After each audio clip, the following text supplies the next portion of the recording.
You're listening to the We Are Libertarians podcast network. Find all of our shows at wearelibertarians.com. Episode 61, The Paradox.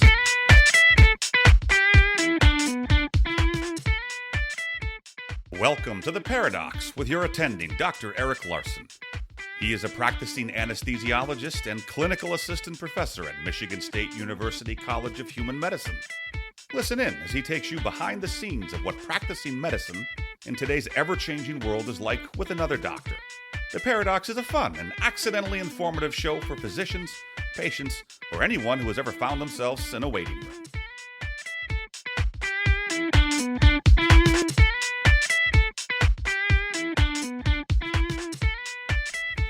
Welcome to The Paradox. I'm your host, Dr. Eric Larson. Thanks for joining me as we learn about the U.S. medical system through expert analysis. Today's expert is Dr. Rebekah Bernard, a family medicine physician who writes extensively about medicine and is the author of 2 books. Our discussion today begins regarding her recent article titled, "I was a physician at a federally qualified health center. Here's why I no longer believe government health care can work." I believe you'll find the conversation interesting as we dive into what the highly regulated federal system might look like. Whether it is mandated employment personnel ratios, for instance, PAs and NPs to docs, or the stifling of innovation in treating illness, I think you'll find it eye-opening. I'd like you to pause the show and head over to your favorite podcast player and leave a review. I appreciate your comments and show ideas too, so you can always email me at theparadoxshow@protonmail.com, and it's paradox with a CS. As always, show notes can be found at theparadox.com/061, and you can go to Patreon at patreon.com/theparadox to support the show. All money raised there goes to the production and promotion of the show. But without further ado, Dr. Rebekah Bernard on a doc who left federally assisted medicine to treat the poor better in a DPC practice. Enjoy. Welcome. I'm here with my new friend, Dr. Rebekah Bernard. She's the owner and operator of Gulf Coast Direct Primary Care in Fort Myers, Florida. She's a family physician for 15 years. Medical doctorate she got at the University of Miami. She's also an adjunct professor at Florida State University College of Medicine and Nova Southwestern College of Osteopathic Medicine. She's the author of How to Be a Rockstar Doctor, and we're going to talk today about the piece that she recently wrote that appeared, I believe, in FEE, called A Federally Qualified Health Center. So, Dr. Bernard, thank you so much for being with me tonight. Thanks for having me. Yeah, this is the first time I've conducted an interview with someone in Canada, so that's pretty cool. And like we were talking about before, I appreciate you not speaking French. Well, you wouldn't understand me even if I tried. So it's better for us both. Why don't you talk a little bit about the piece that you wrote, and I'll just let you kind of talk about. I guess it was sort of like right after you got a training, right, that you sort of began the journey into the federally qualified health center. So why don't you just talk about, I guess, your training, how you ended up where you were, why you ended up where you were, and then sort of dovetail into the story. Yeah. So I went to medical school at the University of Miami, but before I even started medical school, I applied for a scholarship, the National Health Service Corps Scholarship, which is a program that in exchange for paying for your medical school, you will serve in an underserved area for a certain number of years. It could be usually 4, although sometimes it ends up being a little longer. In my case, I ended up having to do 6 years. So I applied for and received this scholarship before I even started medical school. And then so fast forward to 7 years later, and I got my first job working in a federally qualified health center in an underserved area in a rural area of Florida. Okay. It was really quite an awakening for me because I always had a sort of a left-leaning slant to my philosophy on life. I felt like, especially as a physician, I wanted to help people. And I really felt that the government had a big role in that and that they were probably the best placed to help people that, couldn't afford or couldn't manage their own health care. So I had this idea that I was going to be part of that solution and work with the system. And so what was interesting for me was just realizing that the theory that I had, what I believed in, was good theory, but then the practice of it turned out to be a completely different situation. I found the actual work in that setting to be so bureaucratic, so many regulations, so many challenges, so many limitations that made it really hard for me to be a good doctor and really actually completely burned me out and made me realize that maybe although the theory was good, maybe in practice, this was not the most effective way to provide health care to patients. Right. And so I guess basically you're serving an underserved area. And so because for every year they pay for your tuition or whatever, just like if with the military, oftentimes it's the same sort of deal. That they support you financially, if they support you through medical school or college or residency or all those, then you just sort of owe that many years back. Generally, I think it's usually a 1-to-1. Exactly. Right. And so it's similar to this. It's obviously not military, but you're serving areas that the federal government feels that are not served well by the medical community, or there's not enough help, like oftentimes like reservations, Indian reservations in the plains or the out west. Mm-hmm. And so when you went into this center, so these federal qualified health centers, can you describe exactly what they are? I mean, is this a hospital? Is this a clinic? What exactly the setting you're in? In my case, it was a clinic. They generally are clinics. And often they're, they can be fairly large with multiple sites. They're clinics that receive federal and possibly state funding. They receive grants to run, and they also receive payment from Medicare and Medicaid at a much higher rate than one would ordinarily be reimbursed from those entities because of their special designation of being underserved areas. And then in addition, they also have a sliding scale. So patients may, if they don't qualify for Medicare or Medicaid, even be self-pay and pay upwards to, it could be as low as they pay $20 for a visit, or it could be the full price depending on their income level. So these clinics receive funding and also payment from patients. I see. So it's a clinic setting, and you're a family physician. And I guess one of the expectations you have going into these things, I mean, you're doing it as maybe not a mission's not the right term for it, like sort like of, church organization, I but sort of like it, right? For the underserved, that was kind of like where my heart was. And it's interesting because even when I was in college, before I got the scholarship, I lived in Mexico for a summer so that I could learn Spanish, and I had a real particular passion for working with migrant workers and people that spoke different languages and working with the poor. I grew up poor. So I will say that part of it was sort of a philosophical idea and a calling that this was the type of medicine that I wanted to practice. Right. And so you started the practice, and what sort of happened? I guess, were there any specific instances where you said, wait, this is not anything what I expected it to be? Yeah. I mean, it's sort of just almost from day one.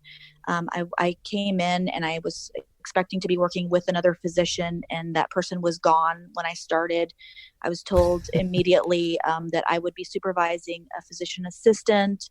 And then within just probably not even a month or two, I was also told I'd be supervising a nurse practitioner.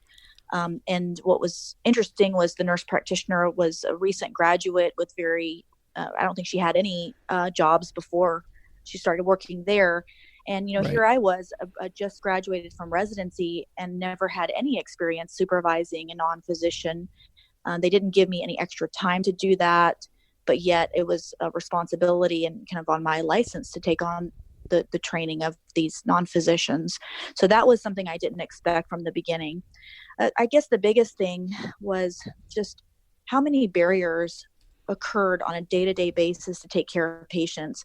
And patients would come in from either by private vehicle or we had a little bus that would go around and pick them up around the community. And so they would get dropped off at the clinic when it opened, and everybody would come into this big room and sit down and take a number and kind of have to go through this system where they had to do paperwork and be basically vetted to see if they qualified for care that day.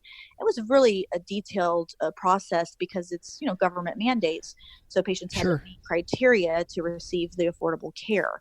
So there I was as the doctor, there ready to start working, and then just sitting, waiting, twiddling my thumbs and just waiting until the patients could finally be brought through into the room. And so that was something that I didn't really expect to happen.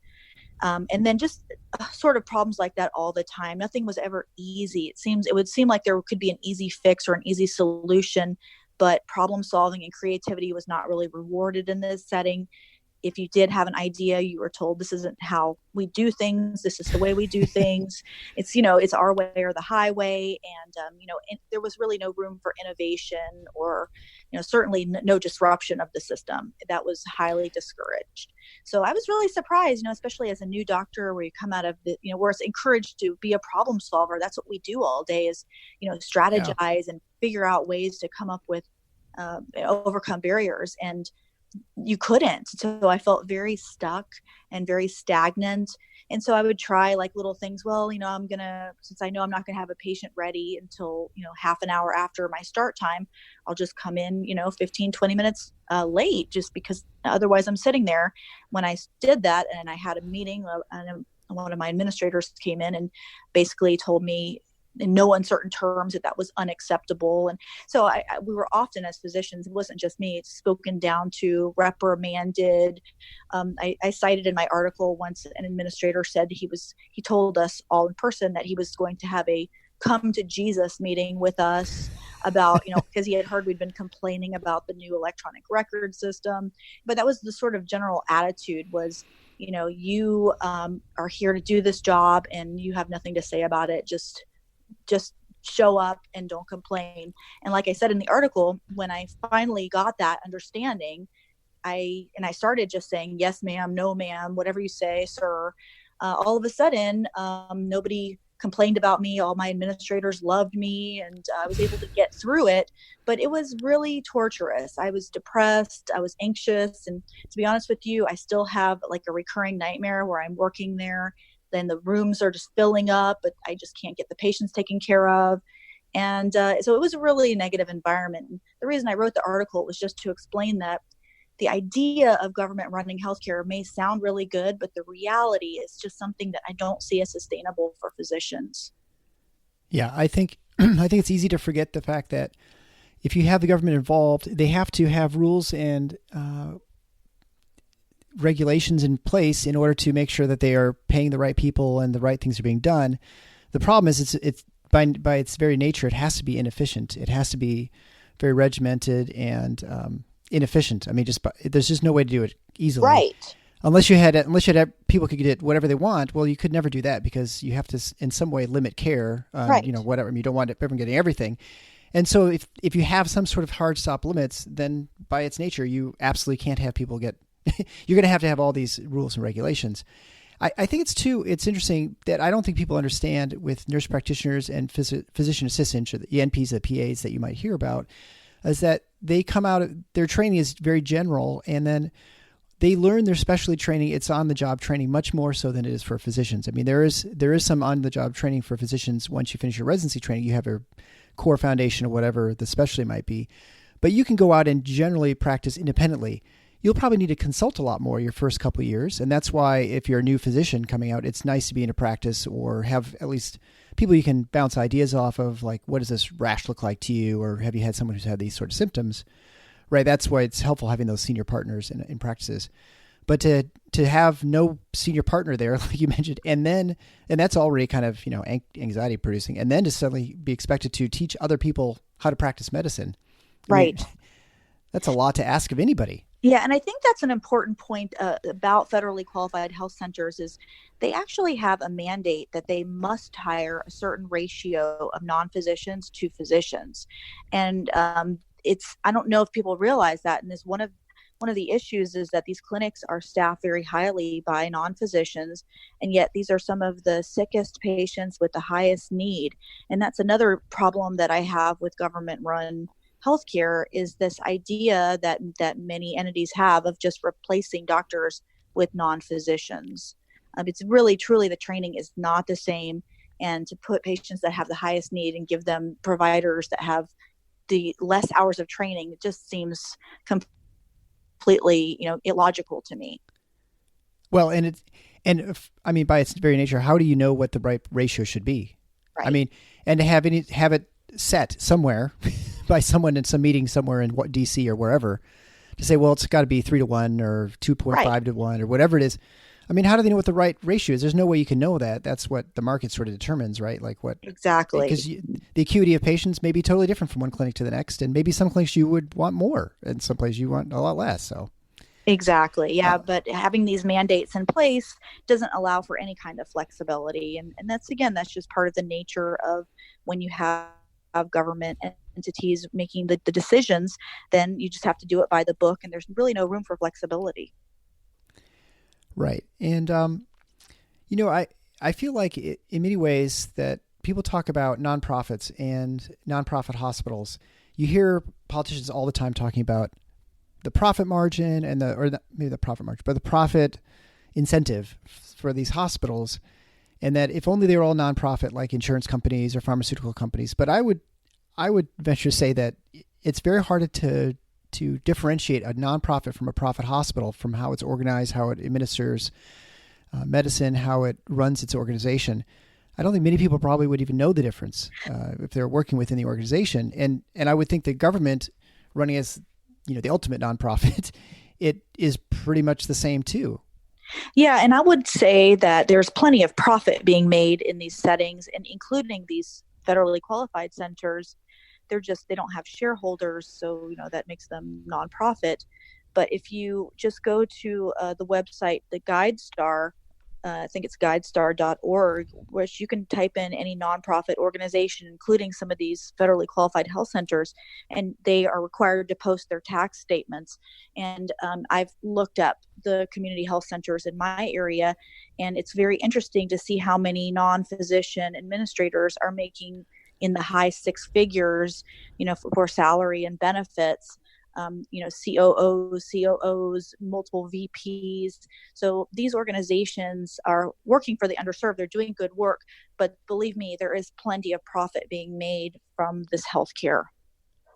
Yeah, I think that's the tricky thing to try and figure out. What nonprofit essentially means in many ways is just that it changes your tax status sort of thing. Instead of like you said, instead of having it publicly owned in the sense that there are shareholders that the dividends are go back to, or the value of the stock, it's now just redirected back into the organization, which I think in theory it's going to be put back towards even treating more people, and that it changes the way the organization is run. But fundamentally, when at least in medicine, when people are going to conferences about managing healthcare systems, there's not really much difference between the nonprofit and the profit organizations. I would think, as far as their strategies. And so I think the way that's they treat true. Yeah, and so the way they treat physicians or where they treat people who are nurses is not really any different. And so there's very much you're an employee, and so as an employee, you're expected to be like an employee. Yeah, it's funny you say that, because my article, of course, because of word limits, I kind of cut out a part of my life, which was that after I left the rural center, I actually went to work for a for-profit hospital entity. And what was so surprising to me was that some of the very same issues that I had with the government type clinic were the same issues I had in a for-profit health setting, which was I was an employee of a corporation. And again, innovation wasn't encouraged. What I had to say, nobody wanted to hear. My job was be a cog in the wheel, see patients, be a referral source. And so I did that for 5 years. And finally, I realized I can't work for anybody anymore. And now that I have my direct primary care practice, I'm so free. And what I love the very, very most is my passion for the underserved never went away. And I do that now in a direct care setting. And I actually see some of the same patients that I took care of when I worked in that government clinic. They drive, 30, 40 minutes from the rural area to my clinic. And they actually tell me that it's more affordable for them to see me in this setting. And of course, we take away all those barriers. There's no waiting. There's no showing documentation to see if you can come to see me that day. So it's really freeing. And I love to talk about it to other doctors, especially those that are feeling burned out. Tell them there is another way. You have to take a little bit of a chance because it's a little different. And as doctors, a lot of times we're kind of risk averse. So we don't always like to do things that seem different, but it's the best thing that I've ever done. And I can't encourage it enough to any doctor out there. Yeah, that's interesting, because I think, most reason we go into medicine, it doesn't matter too much what specialty are. The people go into medicine to serve people and to help them. And that's where you get your satisfaction, and however you might do that is, in whatever ratio you do it is up to you. And so with you have your clinic like this, you can you could take care of everybody for free if you wanted. I mean, if you had, You could. I mean, right? I mean, there's nothing to Sure. limit you as long as you have a medical license and You those- could. you can meet state regulations, or you can have 50-50 or whatever the ratio. How do you, with your clinic, how do you figure out who's qualified to Yeah. get your discounted care? So what I've done is I just set a low affordable rate. I figured out how much money I needed to charge to cover my overhead and to pay myself a fair salary. And I pretty much just stick to that for my patients and charge them this low monthly membership. Now, if I do have somebody that I think has a particular financial hardship, usually what I do is I drop them down to my like young adult tier price. So I still want them to pay a little something so that I feel like patients and people in general, we do better when we have a little skin in the game. And also we tend to value things a little more when we pay for them. So most people I don't treat for free, but I will take them even down to like the child price, which is really my lowest membership. So, but most of my patients can afford the standard membership prices. I set them very carefully so that anybody could afford my care. And I love the fact that I could have somebody sitting in my waiting room that, works, in the agricultural fields. And then the next person that comes in could be somebody that, was born with a trust fund, and everybody gets Right. treated exactly the same. And I really value that and appreciate that so much. But really about 75% of my patients have no health insurance, and either none or a high deductible insurance plan. I take care of a lot of people who are not legally documented in the country, so their access points are limited. But even people that work cleaning houses and roofing and doing, agricultural, they can afford the membership of the direct primary care. Yeah, I think that's really important, because I think when I talk to other people about direct primary care or, they immediately think concierge, and they immediately think it's about $200, $300, $400 extra a month. And this is the sort of the executive plan. And I remember I was even talking to an episode a long time ago, 20 something, a former CEO or a CMO, I guess, of the Kaiser Medical Group. And I was explaining to him about the direct primary care. And he said, oh, well, most people can't afford that. So, but for the people who can afford it, that's great. I said, well, actually, my doc, who's a DPC doc, over half her patients, same as yours, right? They don't have any health insurance, and they're immigrants. I don't know how many of them are illegal or whatever, but I mean, there are people who you would say can't afford healthcare, right? Exactly. And the problem is they can't afford healthcare as it's priced in the rack rate, when you go to the hospital. But for primary care, they can afford. I mean, most people can afford, if they have if they're gainfully employed, can afford $50 or $60 a month, Right. for medical care. Exactly. And then especially when we can get these really affordable prices on blood tests.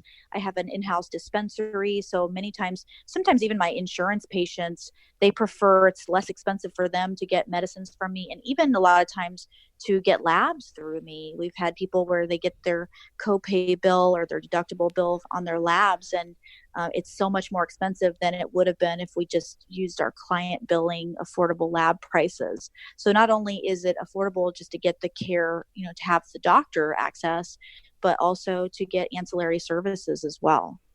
Yeah, the crazy pricing system is, well, crazy. Right. And I've run into that myself and I talked about that a couple episodes ago, just getting a Holter monitor, and what would have been a $250 charge cash, I decided to go through my insurance because, well, I had insurance. Sure. And it ended up being $5,000 as a 2,000% markup. That's crazy. And I tell that story. I think I posted initially on Twitter, and everyone's like, oh yeah, I've had people who had that problem, or I've dealt with people have had it themselves. And so it's not, I mean, it's crazy, but it's not something that is unheard of, right? Right. No, it happens all the time. Right. It really does. One of the interesting things in your article too that we haven't touched on yet is foreign medical grads or foreign workers who are in medicine. So they're physicians who come to this country, they have their medical license and they're practicing, but they don't have a green card. And so they are given work visas. And most people who are familiar with this, there are a lot of people in academics who have work visas, and I can't remember if it's an H1 visa or something like that. I think it's a J1, I believe. J1, there you go, J1. I was close with a letter. Yeah, almost. yeah. So J1 visa, which says as long as you're employed and you have to have a job, I think when you come to the States, you can stay sort of as long as you have a job. And as soon as you don't have a job, and don't secure another one within a certain period of time, you have to go back wherever you came, where it was Pakistan or wherever. Sure. Mm-hmm. And so you mentioned your story that one of the problems that people have who get hired, because not surprisingly, these sorts of people have limited sort of employment opportunities when they're coming from, wherever to the United States. It's still a good opportunity for them, but they're sort of, in some ways, kind of a prisoner to the system. Exactly. And what's interesting is that, to me, is that this person that I met, actually found her because I've kind of become a little bit of like a physician wellness person. And I'm really a big fan of doctors just getting help with our mental state, because it's pretty hard to be a doctor these days. And basically a person recommended her to talk to me because they said, she's really going through a lot and she's really struggling.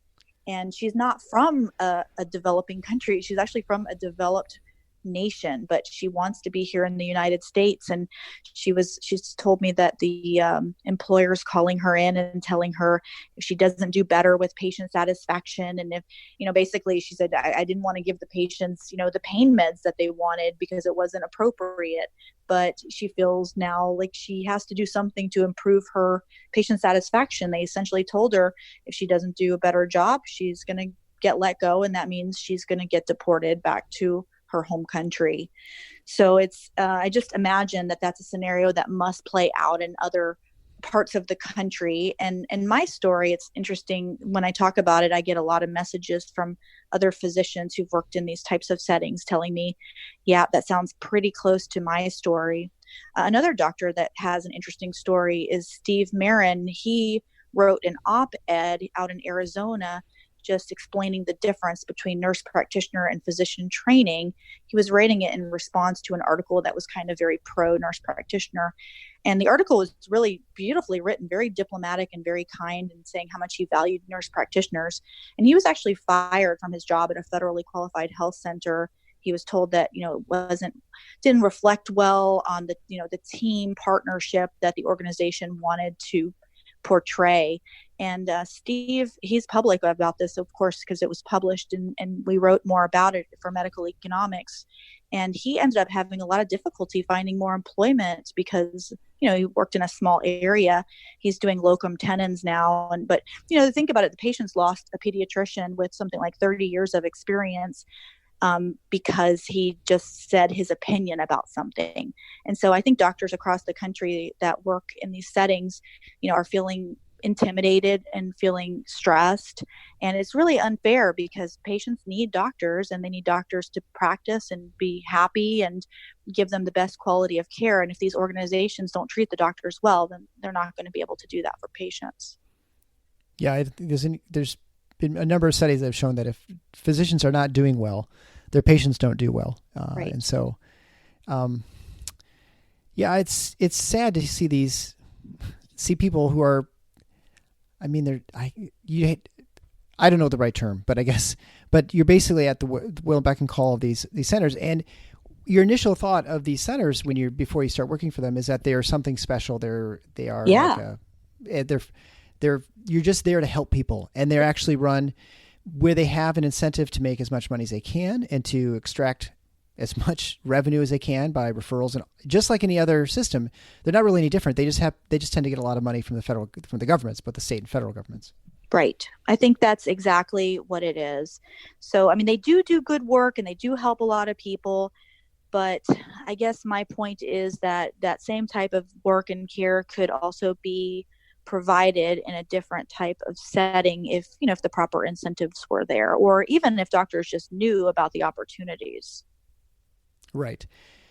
So what is the push in your book, How to Be a Rockstar Doctor? What's the gist of the book? Yeah, so I have two. That was the first one that I wrote. What happened was when I went to work for that for-profit company, they were funny because every day, they sent us an email on an Excel spreadsheet, and it had every single physician within the organization and how much money we had billed out. And I think they kind of wanted to, every day. I think they wanted. So you knew who was who? Yeah, it wasn't like it wasn't. No, everybody blinded. Was there. They wanted everyone to know how everyone else was doing. that, and also patient satisfaction was measured and also posted for other doctors to see. I think they kind of wanted to create this competitive environment. But what I realized after seeing the numbers was that I was pretty much on the top as far as billing and RVUs and also patient satisfaction. And, that was for about 5 years. And the same thing when I worked at the Federally Qualified Center, of course, after I learned to keep my mouth closed, I was very productive there. And also, patients liked me. And so some of the doctors at the for-profit company would come up to me because they would see my name at the top all the time. And they would say, what are you doing that is making you, be able to generate such good revenue and also make your patients happy?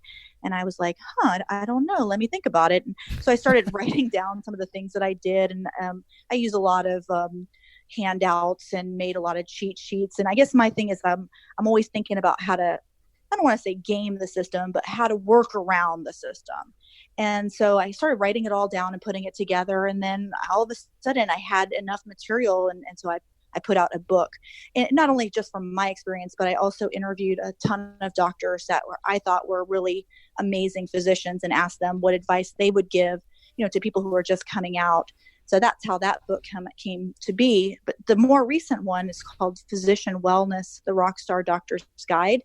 And I co-wrote that with a psychologist, and it's addressing a lot of the different issues that physicians face that create burnout and unwellness, and more from a psychological perspective, talking about things that you can do as an individual to improve the way you feel. Of course, the answer really is change the system, but you and I, as much as we try, that's going to be, an uphill battle. I think we can still try to fight the system, but we're going to get a lot further if we try to address how we deal with things, how we think about things, and make those changes within ourselves. When I talk to other physicians who've gone into direct primary care, who've left some health system or large medical group of some sort, they usually tell the same story, that one of the things that drove them out of where they were practicing is something like you're talking about, this sort of score sheet that they receive that tells them that they're not either. You're not referring enough. You're not ordering enough tests. You're not utilizing enough other ancillary services within the system, and that they're not doing a very good job of maximizing sort of the revenue. So how did you do that? I mean, that was probably part of the question, right? Like, how did you maximize revenue and all this stuff? Because usually people who are like you, or I guess are not disruptive, but someone who's innovative, trying to thinking of ways of practicing differently, usually these people like you don't last very long in those sort of systems. Right. Yeah, I lasted for 5 years. And I'll tell you what drove me away, the final straw. My company got acquired by a larger company. And we were on an EHR, and I was on the EHR committee. I'm going to help make it better for the other doctors and myself, and put a lot of time and effort and volunteer time into that. And then on doctor day, we had just gotten acquired by this new company, and the new suits and ties were sitting in our meeting. And they stood up and said, starting this date, we are going to transition our EHR to a completely different EHR. Yeah. And there will be no data migration. All doctors will be responsible for inputting patient information, and et cetera, et cetera. And I think what made me the most angry was the fact that I had given all this time to try to make the system better, only to be told, that's all gone. And the cavalier attitude with which they told us that our whole basically world was going to be rocked, because they don't realize what a huge deal that is to, us as doctors. That the cavalier attitude was what I said. I left that meeting and I said, I'm done with this. I will not continue to work in this type of environment. It's just not going to happen. But the way I was successful as far as, being able to last for those 5 years was because I learned how very quickly to build rapport with patients so that I could get down to business really fast with them. And I think that was the key to my success for why I could see so many patients in a day. And so that's what I talk about in the book, is just how to really almost build like this instant rapport with patients so that you can get on their good side, you can get the information that you want out of them, and let them leave the visit feeling that they got what they needed out of you. And then, of course, gaming the system, basically all the tricks to how to get the note done as fast as you can, how to use, the smart texts or templates or whatever you can to Yeah. be super, super efficient. But, it gets old, even when you're really good at it. Like I know a couple of doctors that I think may have a little ADD and things like that. And I think, my God, I can't imagine how anybody can function with that in this world of screen changes, and you have to remember data from one, part of the computer to the other. And it's a really tough environment to function in. What would you say are the, say, 2 or 3 tips for establishing rapport very quickly with a patient? Number one, smile, give them really good eye contact, touch them, like shake their hand, act like you don't care about anything else in the world except them right at that moment. And then listen to them, like don't interrupt, just at least in the first minute or two. You can interrupt later, but you can't interrupt in the very beginning. But the main thing is just, I like to pretend like this is one of my dear friends, and I'm so happy to see them. And that's especially important when you're really not that happy to see them.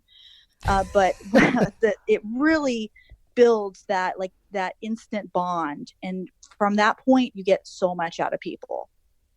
Small talk too. I mean, even though it seems like it's a waste of time, like just give them a minute or two of small talk. Even, sharing small little, insignificant details about yourself with them. People feel really bonded to you when you do that. And you just can get so much more efficient visits out of people that way. So you're saying be friendly and human? Is that your advice? Yeah, it's amazing. It's rocket science, isn't it? It is kind of funny sometimes when we sort of break down interactive people. It's like, wait, that's just like talking to someone like a friend or something. Well, I do. I pretend like this is a good friend, and I'm just so interested to know about their stomach ache today, or whatever it is. And I took a little drama club when I was in high school, and I think that it's one of the best things I ever did to be a doctor.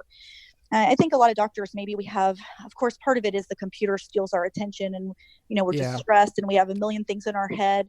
But you have to fake it like you don't. Like the only thing you have on your mind is that patient right then.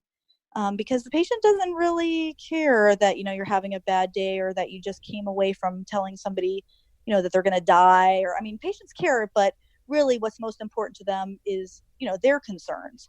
So as a doctor, as hard as it is, and sometimes it really is, we have to learn how to be, I guess it's really that practice of mindfulness as they talk about.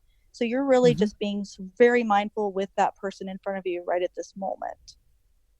Yeah, it's easy with medicine, and I would say probably any job, right? Like it is hard to treat that as the first time that day. Because for me, I have maybe 5 surgeries. And so by the time I get to my 5th patient, I've already done 4 anesthetics for someone. And for them, it's of course their first. And right. Maybe it's really their first. They've never had one before. And so they're going to be scared and all those usual things. And so it's real easy to forget that for you, it's just like a routine job. You just kind of go, Yes. It's like, pilot just gets on the plane. It's like, all right, we're going to fly to Cleveland today. But for someone else, maybe it's the first time they've been on an airplane, or they haven't been there for 2 years, or whatever. And that's all they care about, right? Yes. They don't care what happened 3 days ago or what's going to happen next month, when your vacation is. They don't care about any of that stuff. They just want to get safely to wherever they're going. And it is really easy to forget that. I mean, because it is a job. And so you have to, get through whatever it is your day. You have to just do it. Yeah, we really have to put ourselves in their shoes. And then we really have to remember the fear and the anxiety for sitting on that other side of the table, because it is scary. So the other thing I always try to do is I try to stay super positive, and I try to downplay. Patients say, oh, I'm so stupid, I shouldn't have waited. Or I know I always say, no, you did the right thing. And I try to be super reassuring and positive with them. For example, if someone's really overweight and they lost 1 pound, I'm going to say, oh my God, this is amazing. You lost a pound. Or let's say they didn't gain anything. I'm going to say, oh, this is great. You didn't gain any weight. So I'm going to always be trying to be on the patient's side as much as possible. It's funny. I just had a guy, he saw me and he said, after I left the visit last time, I told my wife that I'd seen you and that you gave me the nicest butt kicking I've ever had. So I thought that was so funny, because that wasn't how I perceived it. But I guess my little lectures, because I'm trying to be so positive about them, that he perceived it as a nice butt kicking. So I guess that's a compliment. I have found actually so recently, within the last couple of years, we have to actually get consent forms, informed consents for anesthetics. Before it was performed by the nurses, so you would sign it. But now they said, well, you have to actually do it yourself. So you have to go through the risks of anesthetics and all that kind of stuff with the patients. And I have found that actually when I get lefties, I always just tease them that they're left-handed. Like I just call them weirdos. And it's actually been really good. It's been a great sort of a great way of just, breaking the ice and establish rapport. And I mean, I usually would joke around anyway most of the time. Like patients say, I'm really nervous. I say, well, that's good because I'm not. That usually gets... Yeah, that's good because it makes you more human. It's really important to patients. Yeah. Well, I mean, I don't know. I kind of imagine what it'd be like for me. And honestly, It's much more fun if I have fun. If I don't have any fun having a discussion with someone, I really don't want to be there either. So, I mean, for me, it's kind of joking around and just having a good time. I mean, you're doing your job and all that stuff too, but you want to like actually want to be there too. So, yeah, I think so. I think that's a great way to go. Well, I really appreciate the discussion. All the show notes will be at theparadox.com/061. Links to your 2 books and to your clinic, which is Gulf Coast Direct Primary Care in Fort Myers. Yes. I believe though, you are no longer accepting patients, right? You're full? We have a waiting list right now. So that's pretty good. Whenever patients cancel membership, we open up to new people. Yeah, it's really nice. And maybe I'll get a new doctor. I had a doctor partner for a little while, but she wanted to be home more with the kids. So right now I'm just managing everybody. But who knows? Maybe one day I'll find a new partner. So any doctors out there in Fort Myers that are looking for a job, feel free to contact me. Do you think my impression is DPC is growing pretty quickly. Do you get that same impression in Florida? It is. I mean, there's like 1,000 DPC practices or more across the country. And in Florida, it's definitely growing. But what I see is, the two groups of doctors, the kind that have a very strong entrepreneurial spirit, or at least are to the point where they're so burned out that they're ready to just do anything but work for a corporation. And then people that are really fearful of doing anything different from the status quo. So that's where it's hard to find, sort of an associate, because usually the people that want to do DPC are like, I'm going to do completely my own thing. So I think that's where we find more like solo practices, or maybe at most you might find practices with 2 doctors. There are a few that are larger, but it tends to be just the smaller, really, really small practices. Do you know if practices that hire someone else, like, bring a second person, do you like revenue share, or is it sort of, you just build up your own patient panel and we just kind of cover calls and stuff like that? So is there still a lot of risk for a second person joining a practice? Yeah, it depends on the practice. Like, I know the guys with Atlas MD, they give them a salary guarantee, but they're a little bit bigger. But the way I was doing it was my associate was getting paid a certain percent of all of her collections. And so there wasn't really risk, except if somebody is like, the main income earner of their household and they need to make a certain amount of income, when you're starting a practice, obviously it takes a little bit of time to build up. So I didn't have the ability to offer some kind of like a income guarantee. It was just, this is how much you make per patient that you get into the practice. I think a lot of practices do it that way too. Well, I think we're really on the cusp of, I think the supply will be there as soon as demand is there. And I think that we're kind of getting close to the point where patients are learning more about this practice and they're going to seek it out. And once they do, then I think there'll be a flood of people who go into it, because there will be less risk for, opening your own practice because you're not worried about, not having enough patients. Yeah, I think it depends on a lot on the area. Like Florida is a state that did not do Medicaid expansion, and also an area that has more concierge doctors, like in south of me in Naples. So patients are a little more open to this idea. Whereas I've talked to friends that are in states like Oregon State and Washington, where they have Medicaid expansion, or states like Massachusetts that has like a mandatory type of state insurance. And I think those practices maybe don't have quite as large of a patient population that's, ready for DPC. So I think a little bit of it depends on the political climate. But I agree with you. I think the pendulum is shifting. I think Americans in general, we really value choice and freedom with everything, but especially in healthcare. So I think that I think that we're going to see more of a tipping point towards direct care as the future goes. Yeah, I mean, I definitely, all the time I'm seeing people opening new practices, and especially now you're starting to see specialists go into it. So if people want to find out more about you, and where's the best place to find you? Oh, please visit my website. It's RebekahBernard.com. And that's where I have all my contact information. And I know you're on Twitter. What's good? Oh, yeah. What's your Twitter handle? It's Rebekah_Bernard, and also at Facebook, Rebekah Bernard MD. Very good.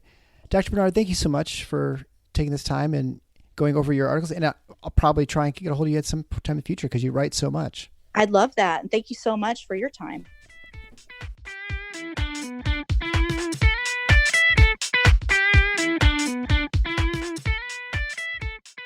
Thanks for listening to The Paradox. If you like what the doc is doing, please subscribe and leave a review on iTunes or Stitcher. And share the show with your friends. Become a supporting listener to get access to special bonuses at patreon.com/theparadox. Show notes can be found at theparadox.com.